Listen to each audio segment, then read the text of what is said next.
This video is going to cover drawing a simple wrench in SolidWorks for a plasma cutter project. First off, you're going to launch SolidWorks 2016 64 edition. I've already launched SolidWorks, so I'm just going to pull it over here. Once SolidWorks comes up, we're going to create a new file. We have three options. We're going to select the part option, and depending on what kind of wrench we're making, we're going to set up our units to be in inches or millimeters. We can do that one of two ways. We can come down here and make sure it's set in inch, pounds, and seconds, or we can go up to our cog here and go to Document Properties, make sure it's set up to ANSI, go to Units, and go to Inches. I'm going to go this way because I want to bump up the accuracy to 4 decimal places. Actually, I'm going to make it 3 decimal places for what we're doing. Okay, so we've got a new document set up for a part. Now we need to select a surface to draw on. I'm going to turn on my planes by clicking on the plane, right-clicking, and putting the eyeball on just to see, so that you can see the 3 planes that are provided for you in SolidWorks. This gives us a better idea of our three-dimensional environment that we're working in. Okay, we're going to get started with our wrench. We need to go to the Sketch tab, which is up here, and we're going to select the front plane to work on. We know whenever you create a sketch, we need a surface to draw on, a flat plane. We're going to select the front plane and then hit our sketch button. It's going to square it up for us. Okay, there are a number of ways to go about drawing a wrench. I'm going to draw a simple hex wrench with a little handle on it. We need to replace some wrenches in the shop, so I'm going to get started with my hex tool, or my polygon tool I should say. It's set up for a hex right now. Simply going to click and drag, and I'm going to come up here and grab my dimension tool and set the size of my wrench. Now, wrenches are measured flat to flat, and say I'm making a 1-inch wrench. Okay, now I need to provide some material on the outside of this. So I'm going to grab the line tool and begin drawing.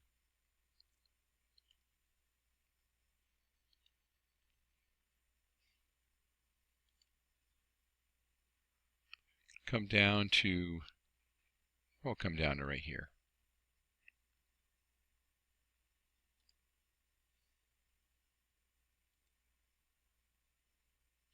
You can notice how I get these reference lines that occur as I get close to another feature on my drawing.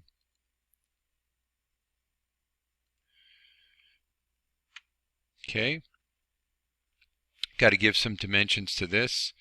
So one of the problems we've been having with the wrenches that we've got from the manufacturer is that they've been bending a little bit. So I'm going to make this, we've got a little bit of room here, so I'm going to make this a little bit bigger than what they've sent us. Grab my dimension tool, and when you're dimensioning, there's several ways to do it. You can select the 2 lines that you want the dimension to go between, or you can select the line itself that you want to dimension. I'm going to select these 2 lines and then pull my dimension off to the side, and I'm going to put a dimension of 3/8 in.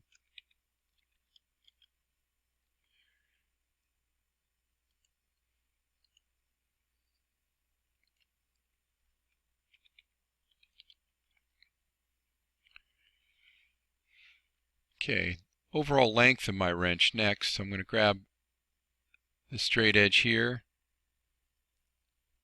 and this straight edge. Oops, I lost my dimension tool. Try that again. You can always hit the escape key to get out of the command. This is grade, so now I know I have my dimension tool. You can also see the icon on the screen. Make this an 8-inch wrench. Okay. Now this is 1 inch. This is also 1 inch. So I'm going to throw a dimension on there, or it should be 1 inch. There we go. Okay, I've added a couple other dimensions here. I put a dimension of 1.5 inches here, 1.5 inches here. Got my 8-inch dimension, my 1-inch dimension. Just want to make sure that this thing is centered or about my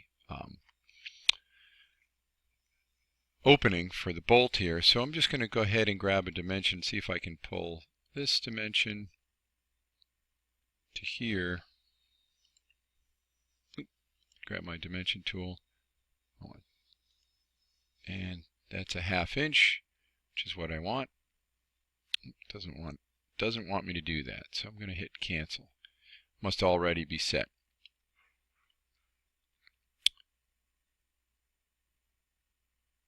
That's coincident with that line. It's already set. Okay. So I've got most of my wrench drawn. There's a couple of ways I can round these edges. I can do it now or I can do it later. I'm going to choose to do it later. I want to trim out these lines because I want an opening on this end.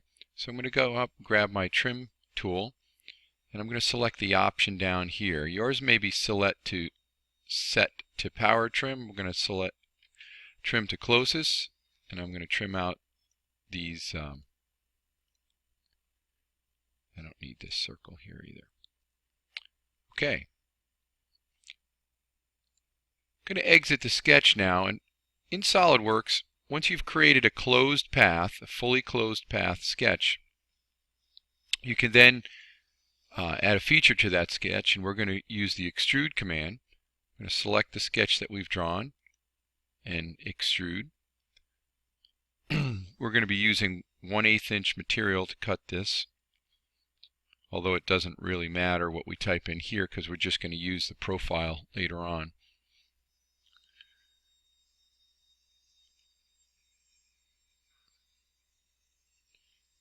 Okay, I've been using the center button on my mouse to scroll around. If you press down on the center button on your mouse, you can rotate your object. You also can come up here and use the cube to view your object from different sides. Generally, I use the mouse and scroll in and out. Wherever I hover my pointer, that's what I'm going to zoom in on. So if I want to look on the back end of the wrench, I can hover over here and zoom in. Get used to that. It's pretty clunky looking wrench, so I'm going to round off some of these edges using the fillet command. Take my fillet. If you remember, this was 3/8 of an inch. So I'm going to go, let's go with a 1/4 inch radius, 0.25. See what that looks like. Now, I'm going to select this edge right here, and I'm going to turn the preview on, full preview. So that's what that looks like. Actually, I'm going to make that a little smaller. Let's make it 1/8 of an inch, 0.125. I'm going to put one here and here.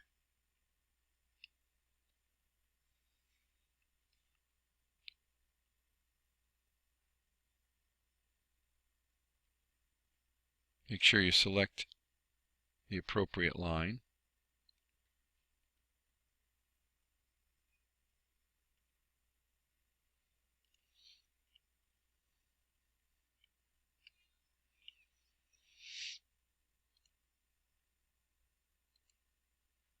Oops.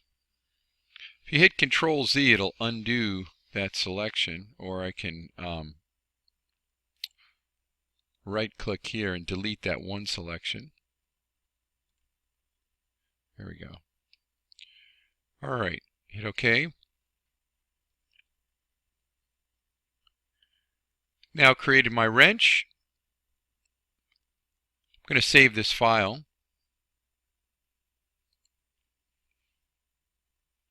As always, first off, I'm going to make sure that we have the right folder, so I'm going to create a new folder for Did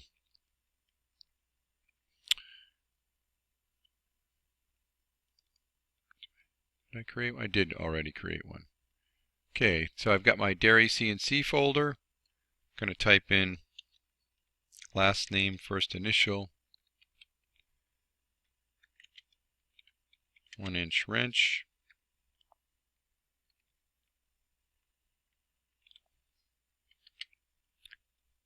And hit save. Now this file right here could be used to create a toolpath for our Tormach mill, but in order for us to use the plasma cutter, which we intend to use to make this part, we're going to need to make a Dxf file. So the next step would be to right click. I'm going to look at this square on first off. If you right click over here and look perpendicular or normal to, I'm going to select this surface, right click, and export as a Dxf. It's going to give it the same name but a different file extension. Hit save. It's going to give me one more preview. I'm going to click the green checkbox. This is what I'm saving. Looks good.